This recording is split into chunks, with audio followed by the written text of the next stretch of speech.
Okay, so I want to do this video for Lucas's mom talking about a separation anxiety case. This is a case we've been working on for years. Lucas had other problems, very serious issues that we resolved. This has kind of been the last issue we've not been able to resolve yet. The interesting thing with him, upon working with him over the last few years, is his separation anxiety is relationship based, because he doesn't do this to me when he stays here during the day. It's only when he stays overnight then he starts seeing me in the same way. I believe he sees me in the same way he sees his primary caretakers, which are the ones he gets separation anxiety from. The biggest thing we've been doing with him is working on doorways, having him be calm before he exits and calm once he exits. If he exits and he's not calm, he has to start over and do it again.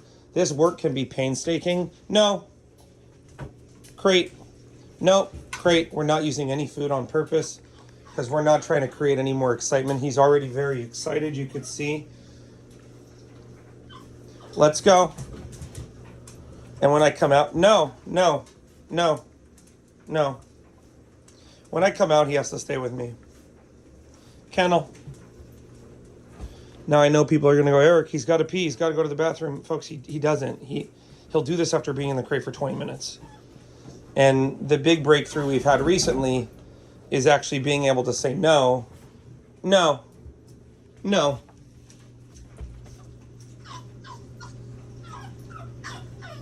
he softens things. Let's go.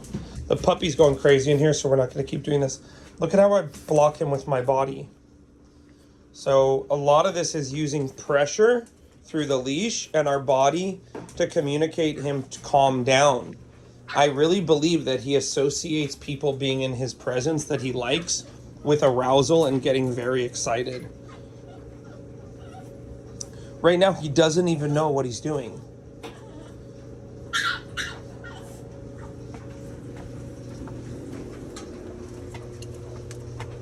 The reason I'm using the slip lead is it's going to make him slow down and think about what's happening.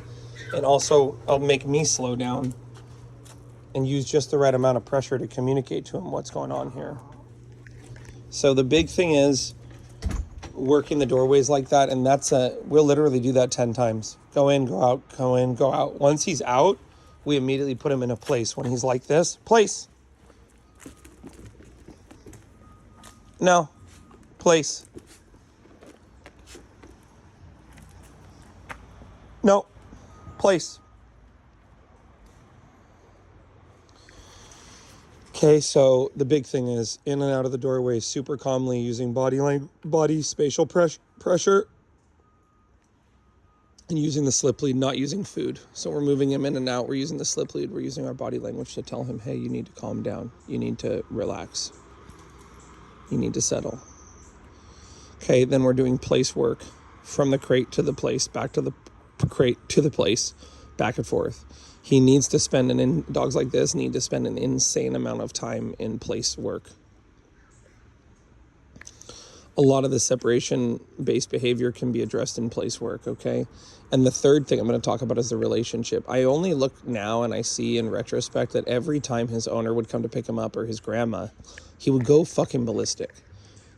And for a while this was good because he had so much anxiety. We were all happy just to see him happy and stoked and see him so excited.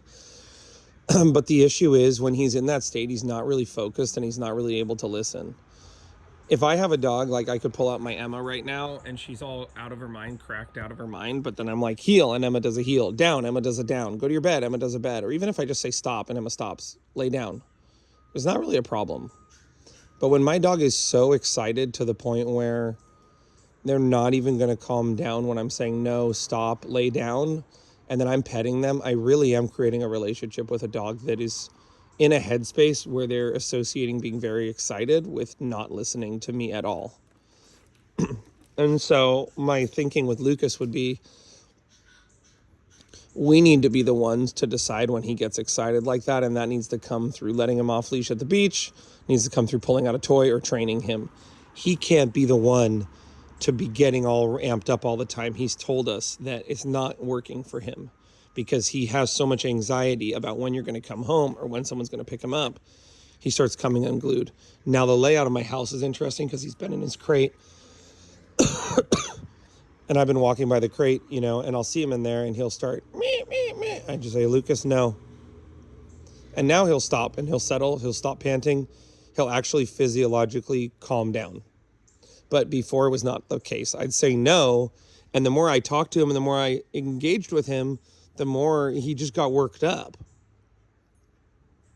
He's like, no, and then you're going to pull me out? I'm like, no, dude, I'm not going to. In fact, it was so many times of him being anticipatory he was going to come out. I just go over there, open the door, and then just close the door again and go, nope, you're not coming out.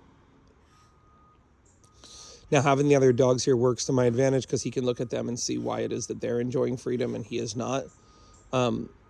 But we've really limited his free roaming. So he's just doing potty time and then an insane amount of place work. Training on the slip lead, place crate doorways.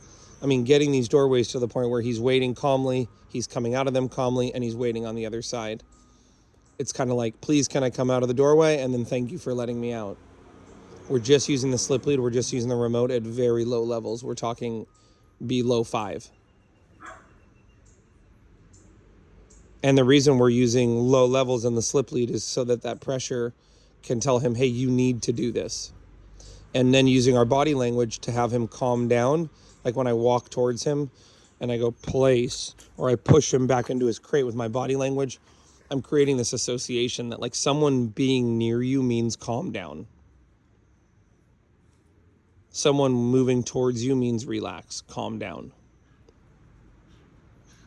So, for his recall, yeah, you want to get down, call him, have him come running over all fast. But for down and stay and all this stuff, it's just too amped up. There's not enough impulse control. There's nothing wrong doing really high intense obedience exercises, but you have to have the control there. You have to have that, or although your dog will be really fun to do obedience work with, like him, if I take him out right now with food, he'll love to do his downs. He loves doing those obedience, but he can't settle and he can't chill. So when you do that high exciting obedience with the dog, make sure you're teaching him, hey, you got to stop, you got to settle, you got to chill. Like I said, this is one of the most complex cases because he was so incredibly anxious. He was so fearful. We just wanted to build up his confidence. Hey, no, place. I just took the leash off, bro. I didn't let you go. We just, no, place, break. Even that release is a little bit more excited than I would like. I know that sounds crazy, but this is what I'm talking about. In the home, on the property, in the car. This is the energy level that's acceptable. Right outside of the car, calm. If you want to take him to the park, you want to take him to the beach, you want to get him all excited, you want to take him to maybe that play yard on your property and play with him, well, yeah, get him excited. Have him do it down and then come running over to you. But when you're in the house, he needs to understand, just take it down a notch, bro. Just take it all down. Take it down 3 notches. So, you could see too, like he's been in the crate. This is where people are going to go, oh my God, he had to pee. He didn't have to pee, folks. Like if he had to pee, he would have already peed right now. He wouldn't be sitting there going, man, I got to find the perfect spot to pee.